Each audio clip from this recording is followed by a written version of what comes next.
Hey everybody, it's Steve Brillo with BPM Skis. Today we're going to be doing another tuning video.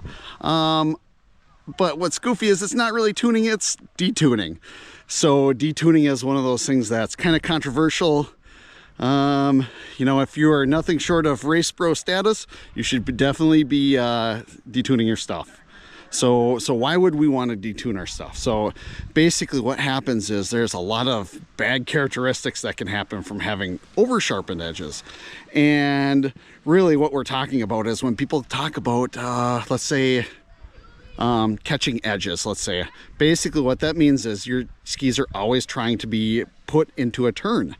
If you detune your tips and your tails just a little bit, it'll make it so basically they disengage easier, and it makes it easier to ski, and it makes it more predictable to put yourself in a, say, like a side slip or do a falling leaf, and that in general slipping motion. So again, it's one of those things where if you really think about it, you're trying to control the way that you slide by making it easier to slip, if that's how you would put it, I guess.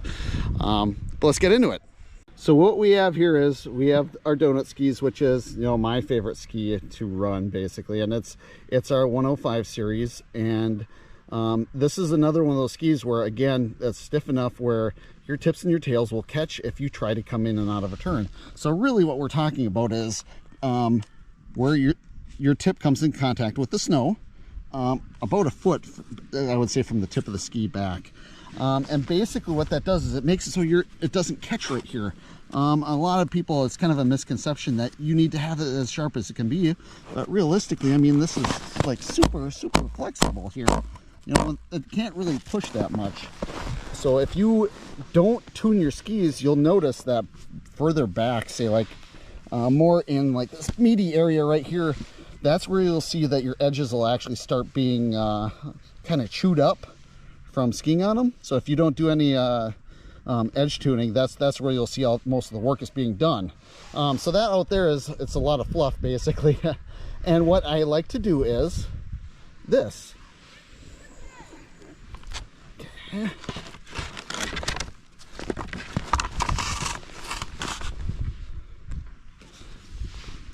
So here we got the bottom of the ski, and I was talking about this first foot here. So I have a gummy stone, very simple tool. These cost about 12 bucks right now. You can see, boy, this sucker is really used. I've had this one for a while. But basically what we want to do is, you'll see that's really soft. It's not super abrasive, but it is enough to take the burr off the bottom of the ski. So what you do is basically run this approximately a foot back and forth like so. If you have a more carvy ski, you might want to do less of that, but try to stay in that transition area. Basically right here is where it comes in contact with the snow. Now on the tail of the ski, basically it's the same thing. We're looking at where it comes in contact with the snow right here. Again, gummy stone, I'm gonna go about maybe 8 inches back or so.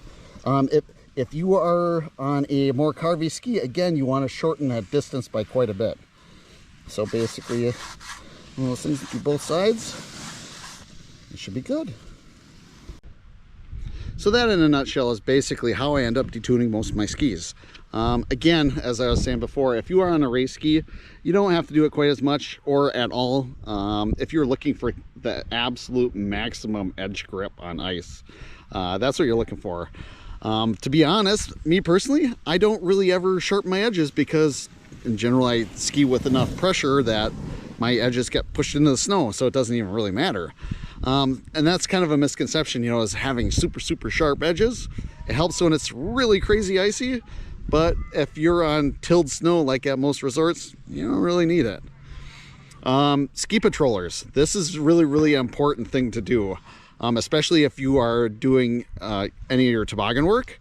If you're in the handles, if you know that there's like a certain feeling when somebody gets inside the toboggan, there's like a heaviness, and you have to release that heaviness, and it helps a ton. And especially when you have to side slip, it makes it way more predictable.